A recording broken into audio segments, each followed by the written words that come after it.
Hello everyone, in this video I'm going to talk about Game 1 between Team Lilgun vs Burmese Ghouls in the Game of the Future. Starting with the draft, Team Lilgun picks Ruby, Dairot, Valentina, Broody, and Yuzong, while Burmese Ghouls picks Bharat, Paquito, Rafaela, Harith, and Benedetta. From this draft, Burmese Ghouls have Paquito in the mid while Harith in the gold lane. So, if Burmese Ghouls able to snowball in this game, they need to end the game fast as Broody in late game can definitely melt them down. With Paquito and Benedetta, Burmese Ghouls can go to Team Lilgun backline and pick them apart. This may cause Team Lilgun to not have enough damage to pick off Burmese Ghouls in a fight. So for Team Lilgun, they need to play it safe and avoid any unnecessary fight to make sure that Burmese Ghouls didn't end the game early before they have the item. If Team Lilgun able to keep the game low, they may have the damage to make a comeback. For the first turtle, after Ruby got pushed by Bharat, Team Lilgun proceed to go near Burmese Ghouls. This makes Burmese Ghouls to be a bit farther from the Lord Pit area. Then Paquito deals some damage to Ruby and Bharat used his ult onto Ruby. When Benedetta used her ult, Dairot and Yuzong were also entering the fight. Yuzong able to dodge the petrify from Benedetta while I guess Dairot wasn't. At the same time, both Bharat and Paquito were also petrified by Yuzong. Thankfully for Paquito's skill, he gained shield which prevent him to be eliminated as he is able to take down Ruby. With the burst from Burmese Ghouls, Dairot and Yuzong were also eliminated from the fight. During the fight, Benedetta was the one able to last hit the turtle. I know that Dairot can also deal some damage in the early game, however, even though I don't really see Rafaela health when Paquito is low, but you have to know that Burmese Ghouls can sustain longer in teamfight because of Rafaela. With Valentina, she needs her item to deal a bit more damage, but I still think it won't be enough. Team Lilgun really needs to rely on Broody for damage in the fight.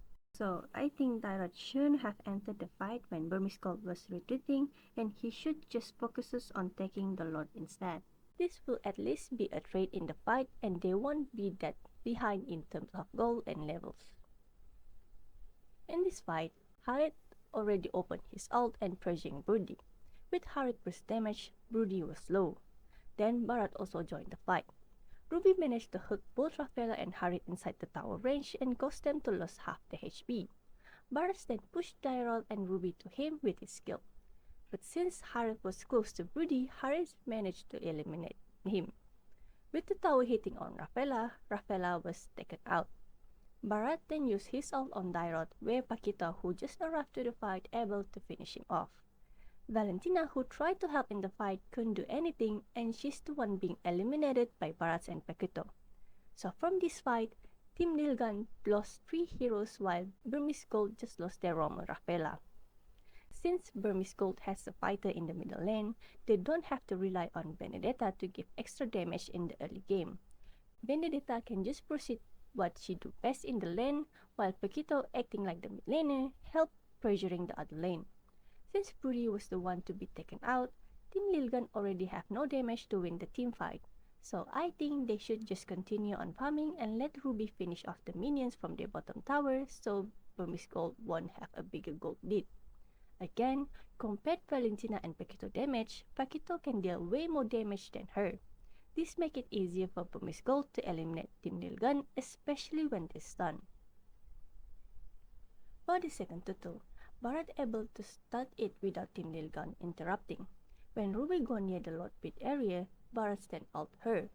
Dairot on the other hand got stunned by Rafaela's ult which make him to go back a little. Then Benedetta tried to zone Dairot away from the turtle, then Team Lilgun give up on the turtle and continue on farming. With that, Burmese Ghouls get the second turtle. Here in this fight, I guess Benedetta and Paquito swap position as Paquito was at the top lane while Benedetta was helping in taking the turtle. Again, I don't think Valentina damage can burst Burmese Ghouls heroes down that make them to reset the fight, especially when they have Rafaela to help them. With that, Team Lilgun cannot contest the objective and was forced to retreat. Again, a fight broke out, but now it is in the middle lane. Here, we can see that Ruby was stunned, probably from Rafaela's ult. Then both Harriet and Benedetta dealt some damage to Ruby, which eliminates her from the fight. Dairos managed to hit Benedetta with his ult, however Dairos was focused on by Harriet, Rafaela, and Barats, which he was eliminated first. That makes Benedetta able to survive with that amount of HP. Brody uses his ult, but everyone from Burmese Ghouls' side was still healthy, and the ult didn't even reach Benedetta, who was near the tower. Valentina flickered forward to take down Benedetta, but her range was short. This made Barats and Rafaela able to take her down instead. From this fight, Team Lilgun lost 3 of their heroes again. Team Lilgun forcing the fight will make it ugly for them as they don't have the damage to win the team fight. Yes, I know that Dairos managed to make Benedetta low, however, this makes Dairos to also be low. If Benedetta was eliminated, Dairos will also be eliminated in this fight too. This trait does not favor Team Lilgun at all. Therefore, they should just focus on their farm and let Ruby be the only casualty in the fight. With the lead that Burmese Ghouls had, they easily take the third title without Team Lilgun contesting it. The same with the First Lord, as you can see from the minimap that 4 heroes of Team Lilgun were pushing the bottom tier 1 tower while Burmese Ghouls takes the Lord. For the second Lord, Paquito was hiding in the bush and dealt some damage to Dairos, which made him not to go near the river area. With that, Burmese Ghouls get the second Lord. During the second Lord push, Burmese Ghouls make it hard for Team Lilgun as they pressured from all 3 lanes. Barats, Benedetta, and Rafaela was dealing damage to Team Lilgun, while Paquito and Harriet were focusing on the tower. Then, Ruby managed to hook both Barats and Rafaela inside the crystal. This makes Rafaela to be eliminated from the fight first, then Harriet used his ult and entered the fight.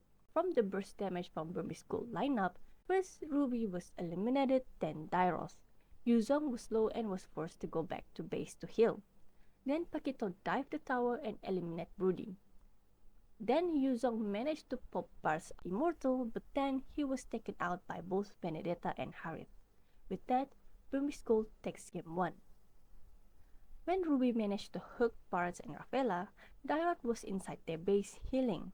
With the HP of Barats, and I'm pretty sure that Broody still does not have all his items yet, this makes it harder for them to burst Barat out. So they only managed to take down Rafaela from the hook play.